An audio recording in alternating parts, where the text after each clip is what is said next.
What up, what up, what up? What it do, y'all? We back again. Fight Court. I'm Din Thomas. That's Ryan Quinn. Great show ahead planned for you guys today. Steve Garcia will be joining the show in a little bit. We got him coming on the show. He's fresh off victory over Calvin Kattar over the weekend. We're going to talk about that fight too. But before we get into all that stuff, we got a big weekend ahead of us to look forward to. Dustin Poirier, he's calling it The Last Dance. And this is an important fight for MMA. It's an important fight for Dustin Poirier, an important fight for Max Holloway. First question off the bat to you, Ryan. Who's this fight most important for? Us or him? Us.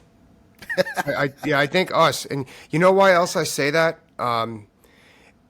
Because there was a clip where I believe it was when he lost to Charles Oliveira. Maybe it was when he lost the last fight.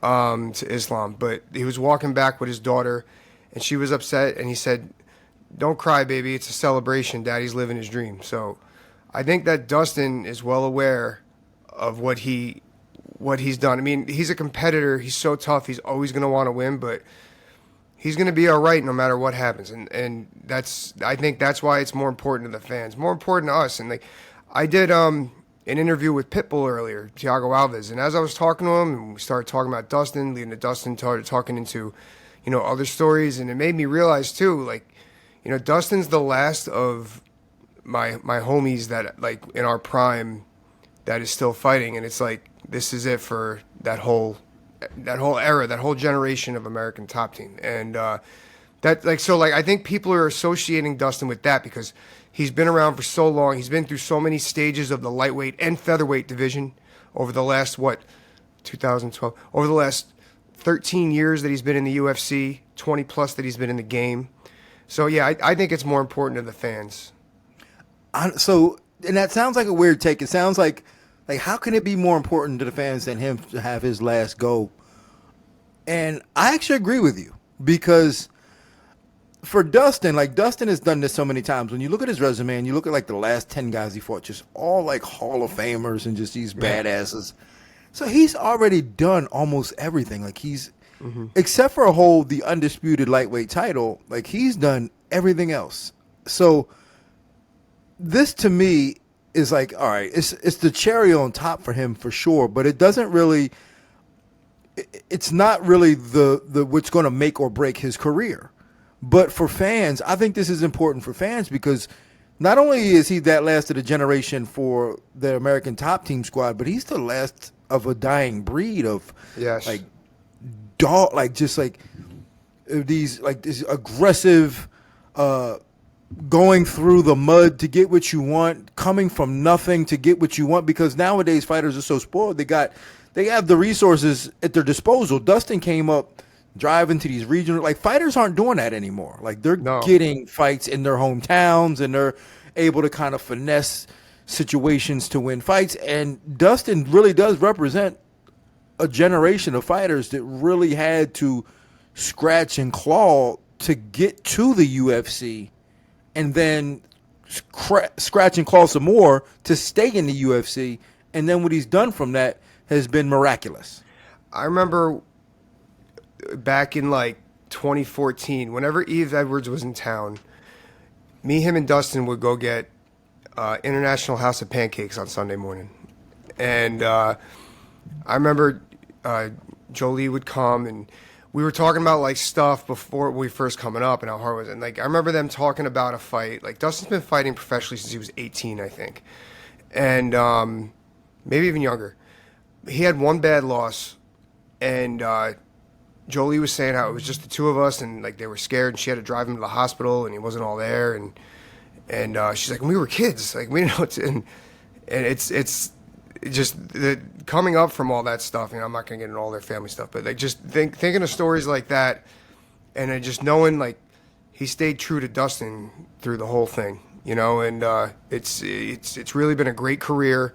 He's been great for the sport and definitely a privilege that I was able to put some work in with him. Yeah, for sure, man. He really is just a first ballot Hall of Famer. Yep. And just a guy who, when he talks about paying it in full, and that's probably very difficult for people to relate to when he says that and to really fully grasp what he's talking about in terms of paying it in full. And we can understand that because we know how hard it was. Like, you go to anywhere and find an MMA gym. You can train anywhere. You can go anywhere and get fights, really. But back then it wasn't that easy to get fights. It wasn't that easy to get good training. And the fact that he was able to do that with very limited resources and then still be as successful as he's been and just win these big moment fights and then bounce back from these just awful losses. Like losing to Conor at the time when he lost to Conor was an awful loss for Dustin. Like that was, and Michael Johnson, like to me, those were like losses that guys don't rebound from. That loss to Conor scared me for Dustin. I remember, and I'm so happy that it all worked out because I remember he wanted that fight so bad. He wanted to win that fight. I was talking about this with Pitbull. He wanted that fight so bad. At the time, cutting to 145 was really taking a toll on him. And I remember he had that loss, and I just remember thinking, oh, God, I hope he doesn't go into the tank. I really hope he doesn't go in the tank. And when he came back in the room, I was like, who's here right now? Is it somebody who's angry at the world, or is it somebody who's just here because this is what they do, or is it somebody that really wants to learn from this and move forward? And that's exactly what happened. I'm sure going up to 155, which he did seamlessly, obviously, but I remember we would train, and he was just so appreciative of being trained and just pushing himself, pushing his partners, and he would say to everybody after that he had good trainers, we both got better today. We both got better today. And he slowly became like a silent leader in the room. And then the rest is history, what happened at 155 for him. You know, I went off on a tangent there. But yeah, I remember like the bad losses, like you said, like, and I just remember worrying about the Conor loss, and he got Conor back and everything worked out. Now, the fight itself, him against Max Holloway, obviously the trilogy, it's the longest running trilogy in the history of the UFC. I mean, it's really couldn't be a better story. It was Max was his first fight. Max is gonna be his last fight. So I mean, it couldn't be. And they fought for an interim title in between. Yeah, they fought for an interim title, but I mean, it couldn't be written better for this to culminate to this moment that happens this weekend. How do you break down a fight? How do you think this fight plays out? I don't think much changes from the last fight. Look, what I mean by that, like the first fight, you know, there was more jiu-jitsu involved, and the second fight was more back and forth. Dustin obviously winning the exchanges. I think it's going to be a lot more exchanging, or a similar exchange to the last one. I don't see, you know, usually you see people at this point in their career, they're just there and they're laying back. And strategically speaking, you know, you and I both coaches, I wouldn't be surprised, like I would normally say, I wouldn't be surprised if a round or two is being thrown away. I don't see that happening here. I think that these two are going to feel the moment. These two are fighters, and they're going to look to win this fight right then and there. You know, I really think we're going to see some heavy leather in this fight still. I like it. Any prediction? Are you allowed? Are you?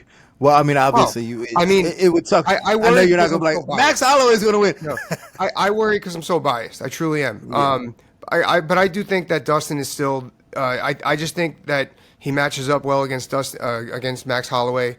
I think that Dustin wins. I still think that Dustin wins. And it's interesting. You know, how does Max come back? You know, people forget about that. Max Holloway's still Max Holloway, but is he still Max Holloway? You know, I still think that Dustin is the one. I still think that Dustin's going to win.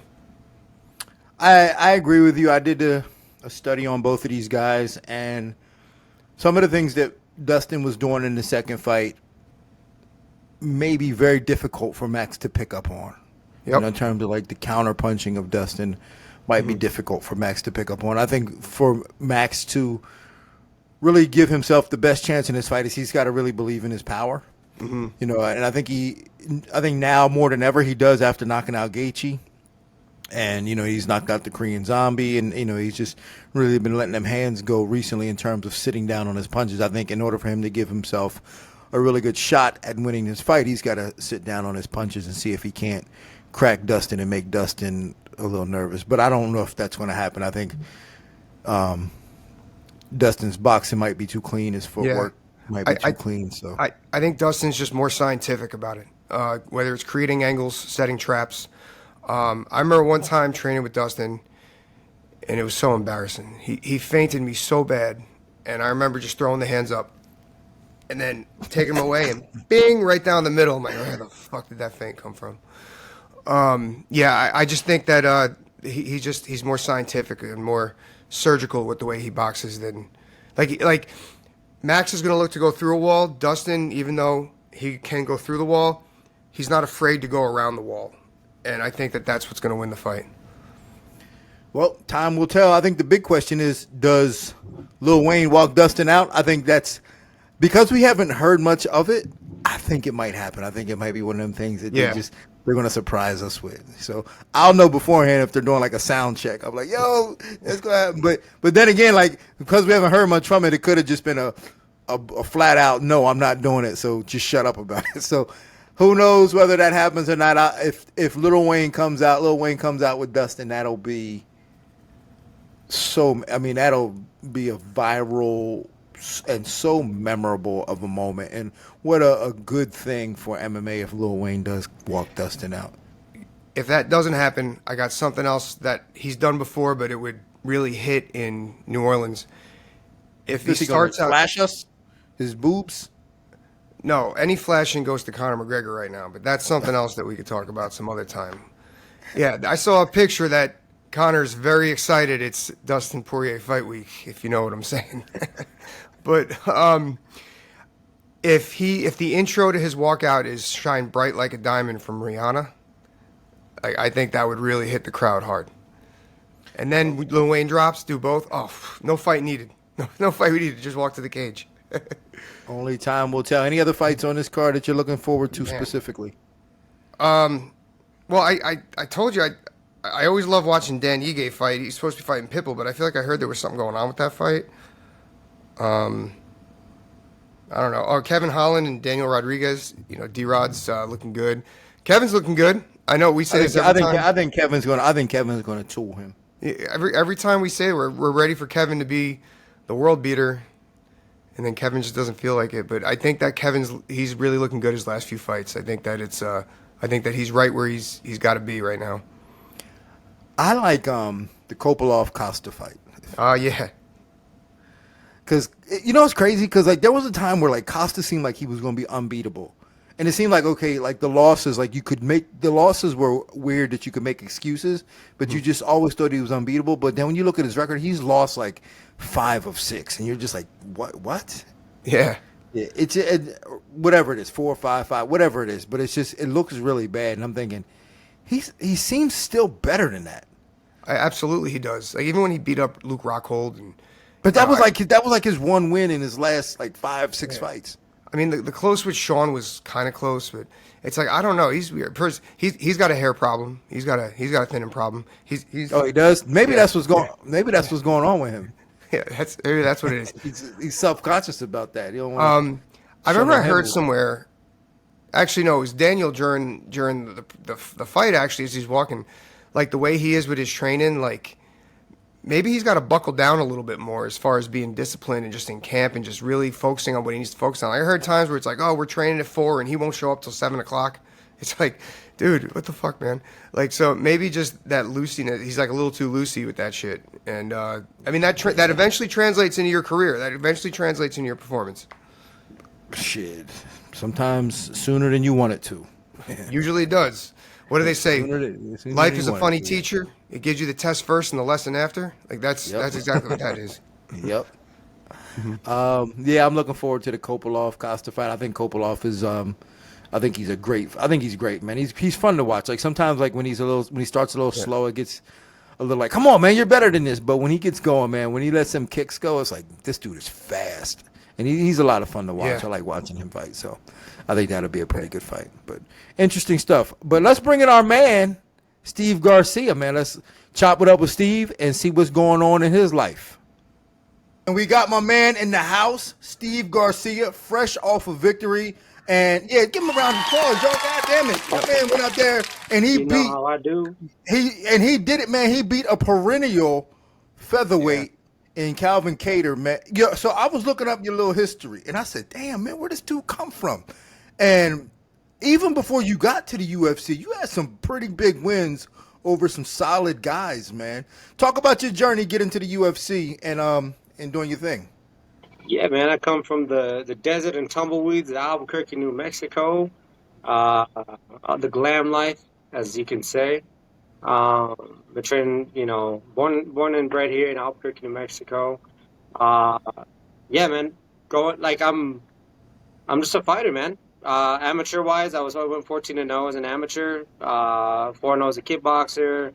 I have one boxing fight, amateur, one boxing professional, and then I fought anybody I could, around, regionally, and then, I finished everybody, and my coaches were like, we're not gonna move you to the professional leagues until you go like at least the distance or something like that, and I didn't. Like one time they made me like go into the second round on purpose to make sure that like I understood the dynamic of like Getting off the going stool. from round to round, exactly. So I let it go into a second round a few times, and anyways, long story short, we made the jump up to professional leagues. I've been with Bellator, for 7 fights. Did pretty decent over there. They at that time they really wanted me to move up to 45, and I just wasn't ready for that. I used to compete at 35, and then I guess I grew into my man body, and we ended up going up to 45 anyways. But my whole goal was to get to the UFC. We're here now. Yeah, man, just it's been a journey. It's been a big journey here, and a lot of ups and downs as the MMA journey takes you. And we're riding this high right now. We're on a 6-fight win streak. I was riding these 5-fight knockout streak that everybody was talking about. But yeah, man, they just kind of tucked me away at the apex. I'm just finally I had like my arrival party now, so it's kind of cool. Yeah, Calvin Kattar's a big win, man, Big and time. he's normally the guy that's out striking dudes, and you went out there and you put hands on him. Hey, I'm the best boxer. I'm the best boxer in here, so that's what I got to say about that. So let Max Holloway know I'm looking at him. Uh, Nice. that that BMF has kind of been the thing that's been like catching my eye. You know what I mean? So love the undisputed, but I like that BMF. I love that. You're the first person I heard say I'm going after that BMF title. That's the promotion needs that. So I Yeah, mean, who don't want to be the best motherfucker? Right? You know what I mean? So like, yeah. yeah, of course I'm gonna go for that. That's something big, and I feel like that kind of caters more towards like me. You can be you can be undisputed, and you can be like a Bilal Muhammad doesn't have the best striking, but an insane grappler, wrestler, great endurance. You can be great at a lot of things, but I'm in the business. I'm in the hurting business. I'm here to knock people out, and I feel like that just catches my eye, man.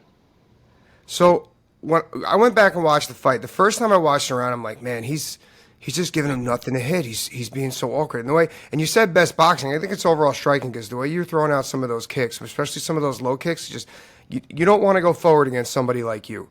And I think you kind of exposed something on Calvin the other night. I watched the fight again, and it wasn't that you were being so awkward. You were just being, you had the right amount of noise right in the pocket, right in here. And like you never know then what's coming, and the angles you were like the shovel punches, and you didn't know what was coming next. And what that did was, and it made me realize Calvin really needs to, he really needs to set up that target because Calvin's got a great jab. He's got to set up that target, and he was never able to do that against you, and that's why he was always at the end of all the exchanges, and he couldn't get in on any really clean striking on you. So what was that part of the plan, or is that just from you shadow boxing? Like what was it? Because it was fun to watch. I mean, I've always worked on my boxing. My boxing coach was Danny Romero. I don't know if you know him. He's one of the guys, the champions here in Albuquerque. Him and like John Tapia. But Yeah, I know him. yeah, Yep. man, I mean, obviously, like I train at a great gym. Mike Winklejohn has instilled on a lot of us that that almost like that knee stomp. You know what I mean? To kind of keep people from coming forward. Um, my biggest thing, I think, that I can kind of tell you without giving you like a wide variety of what I try to do, that complements my game, is I just want to let him get started. I got to Yeah. make sure that I led the dance, and if I made sure I led the dance, he wasn't going to be able to get his shots off. Him fighting a southpaw too. I know that southpaw versus like an orthodox striker can be kind of difficult to start establishing your jab, and so I know that that's one of his biggest weapons. He has two big weapons: his endurance or his durability. I'm sorry, and his jab. And if you give him those two things, he's gonna probably have a successful fight. So I wanted to make sure that that was gonna be difficult for him. So it was mainly just pressure, head movement, and volume. So that's kind of how I went to that fight. So you called out Youssef Zalal. I'm sure there's some other guys. What is it about the Youssef fight that interests you? He was just a name above me, man. Yeah. Should give me Conor McGregor. No, I'm kidding.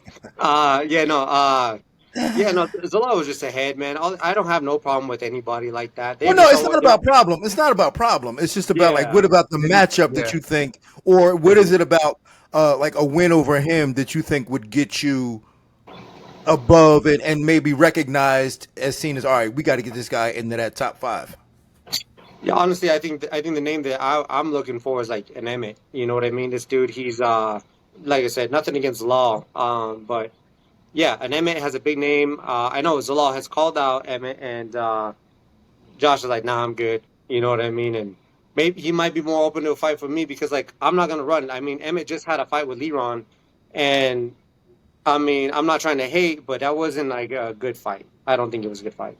Um, Murphy did a good job to secure the win, but I'm probably gonna you're gonna step in there with me, man. Like it's gonna be a fight. Like it's gonna be a fight. Me and someone like Emmett are literally gonna just lock horns in the middle, and we're gonna just start exchanging. He might welcome that a little bit more, and I feel like because of his name, it might be worthy of a main event, which is kind of more or less what I'm looking for. I kind of want to be able to give myself on every opportunity I can to always finish these fights. I'm not trying to win by points. I'm not trying to win by decisions. That's just not me.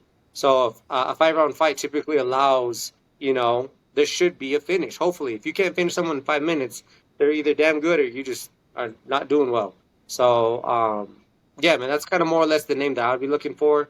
Zalal was just like one that was just in the midst, you know what I mean? That's why I said him, Onama, I said and Emmett, because I knew that they were going to be kind of in that realm where I would probably be ranked if I got ranked. So that's kind of why I threw that out there.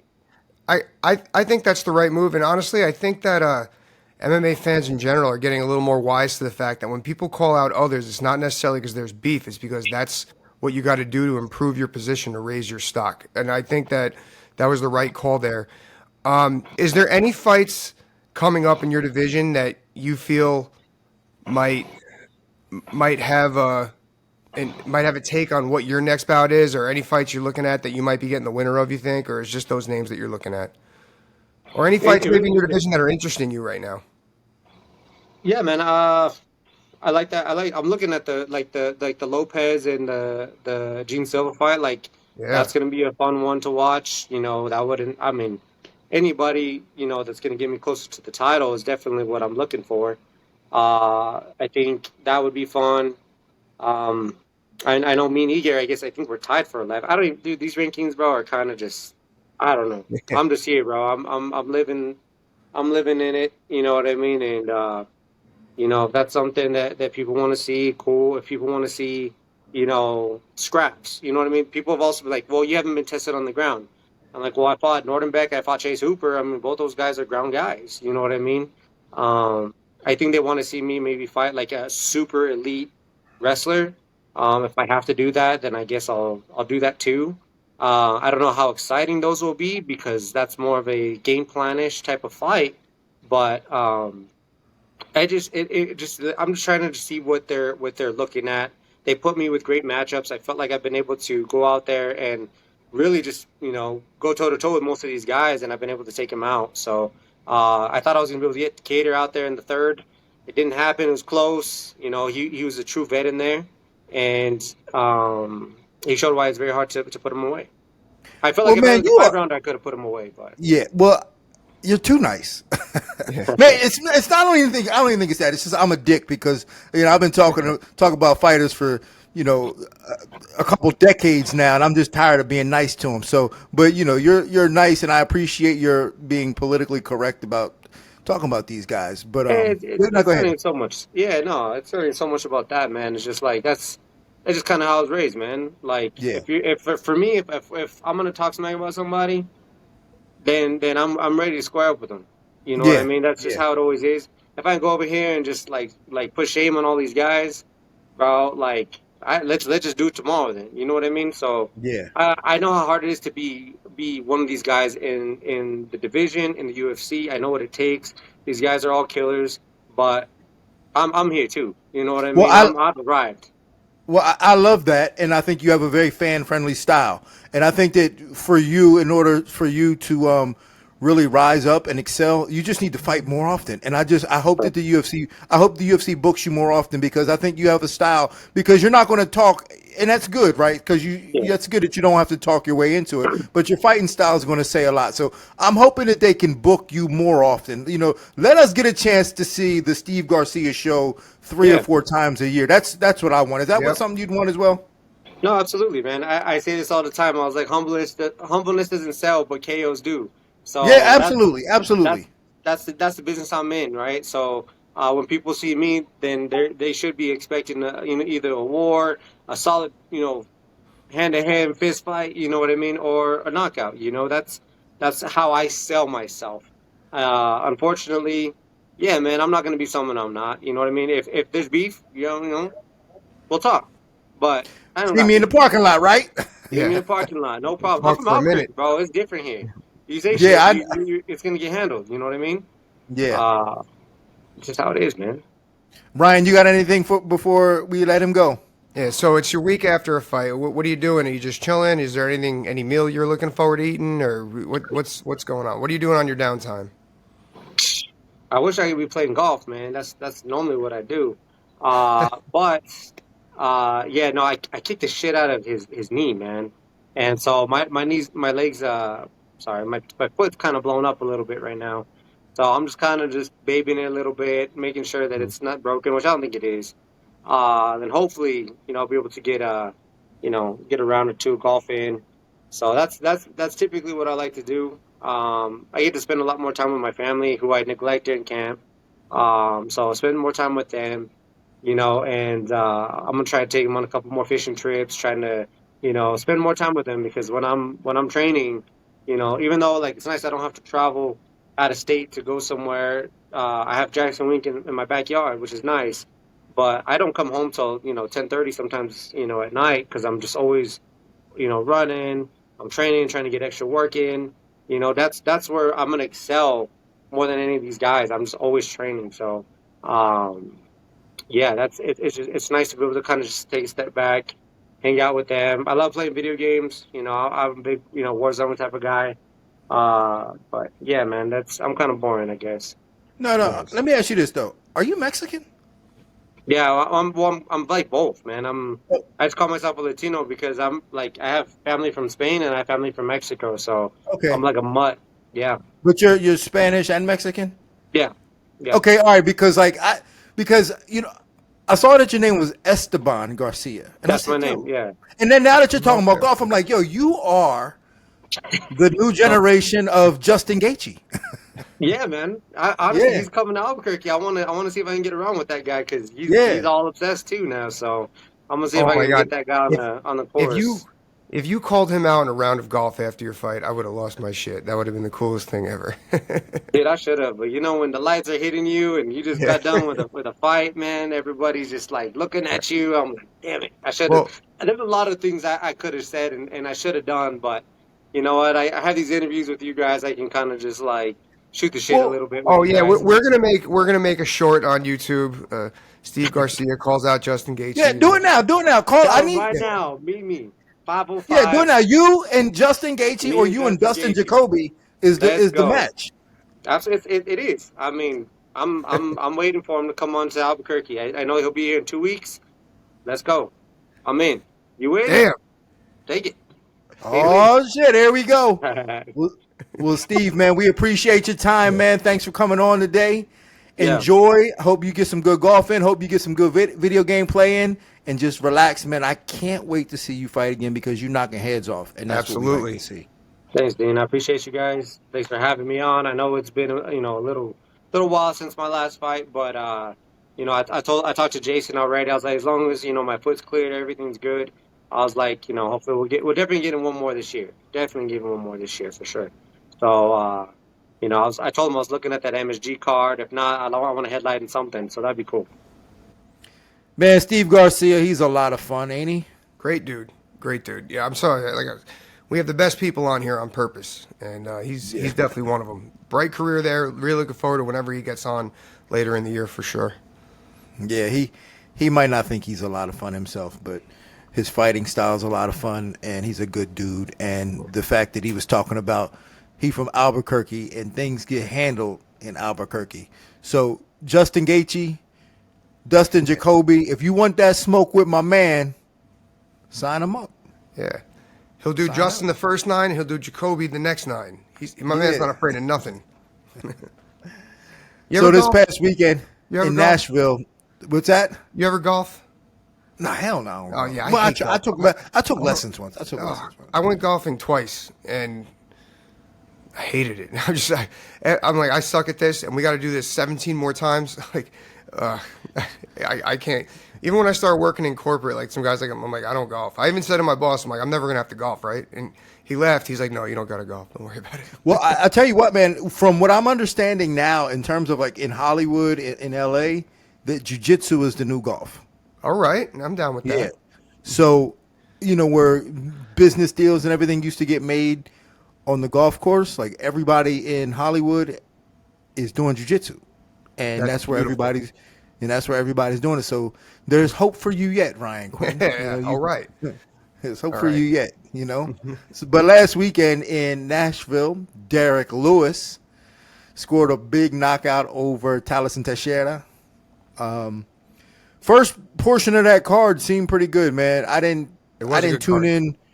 I wasn't tuning all of that intently, but just here and there, reading here and there, watching, and man, dudes was getting knocked out. And dudes was getting finished. The prelims, dudes was getting knocked out and finished.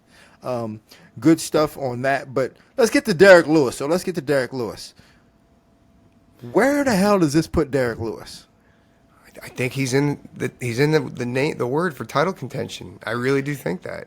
Dude, look where the UFC division, look at the way the heavyweight division is. And it's kind of like, how he kind of fell into the number 1 contender spot last time? I think it's kind of like that. He's just so entertaining. He's so genuine.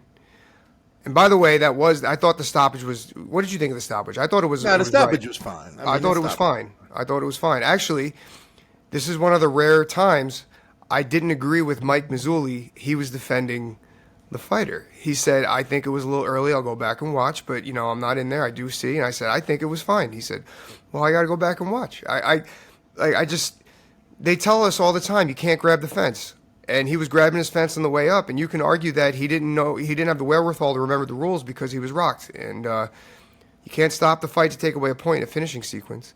But anyway, back to that. So, yeah, I think Derrick is up there. Who would you want to see him fight? He kind of fought everybody up there already. No. I'm telling you right now. Derrick Lewis will probably get a title shot. Now, do I think he deserves it, and should he? No, I don't think so. Do I think he's good enough to win a title?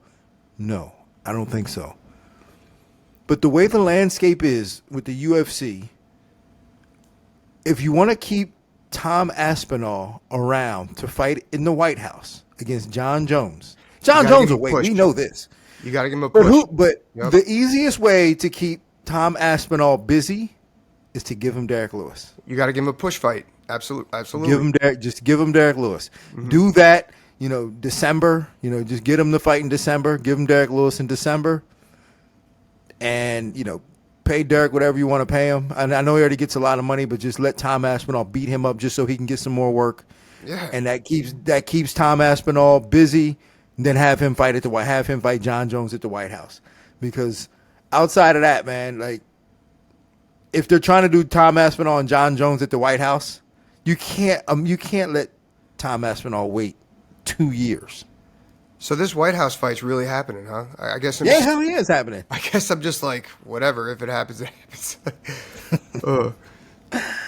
Hell yeah, I'm excited about it because I'm probably gonna go. No, it's an event that it's amazing. It is amazing. I can't. It's happening. I guess. Shit. I guess it's for real. No, I think you're right. You give him that push fight. You just keep him busy. And that brings John Jones back. See, I knew John Jones wasn't done. It brings John Jones back, man, and then you can justify actually paying John Jones. There's the problem though. John, if you do this right, John Jones, like every time you do stuff like this, John Jones starts to say, "Oh, I got more leverage. And then he probably tacks on $10 million to his last asking price.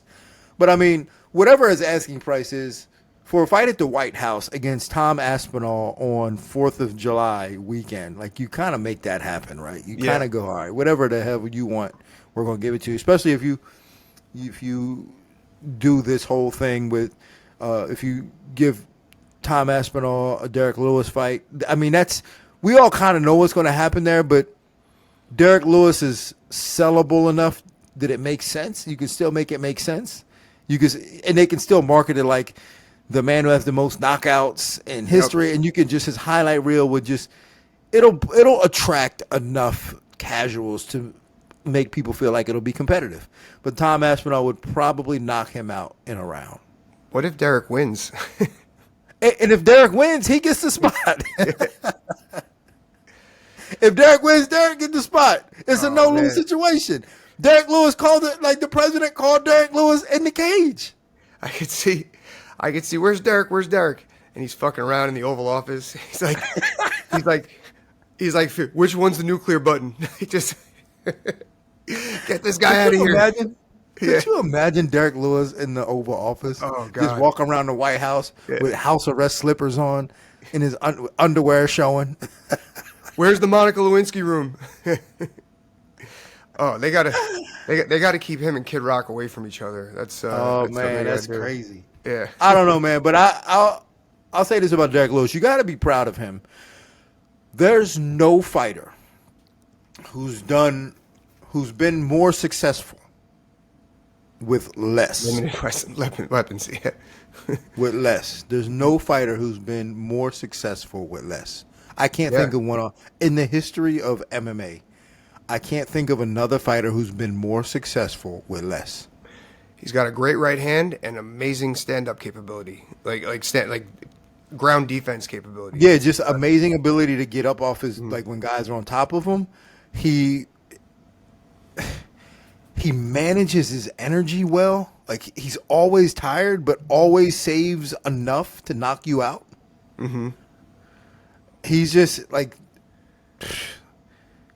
got that thing, man, and he can knock people out. And when you can do that, it really kind of allows you to cherry pick at the top. Yep. You know, you just stay underneath the goal and just shoot layup and just stay there. They just pass you the ball, and you just score. Amen. And that's all he does, just knock you out. So. Yep. I don't think that works against Tom. That doesn't work against Tom Aspinall. No. So if there's a banana peel around, and that's what we're looking at there. How about Wonder Boy? Did you see Wonder Boy's fight? Yeah. I thought Wonder Boy looked good. He did, right? For 42, he looked real good. Yeah, I appreciate what Wonder Boy's doing right now. I really do. He seems like a really good dude. I do know some people that know him personally. And he's just showed the durability.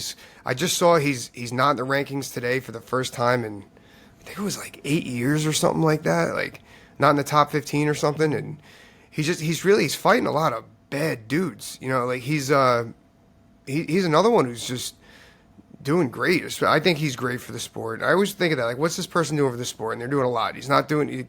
He's obviously, he's in it for Wonder Boy, but we all are. But he seems like a great dude, and I love when I want to see Wonder Boy again. Who's he going to fight next? There's a lot of good fights for Wonder Boy out there.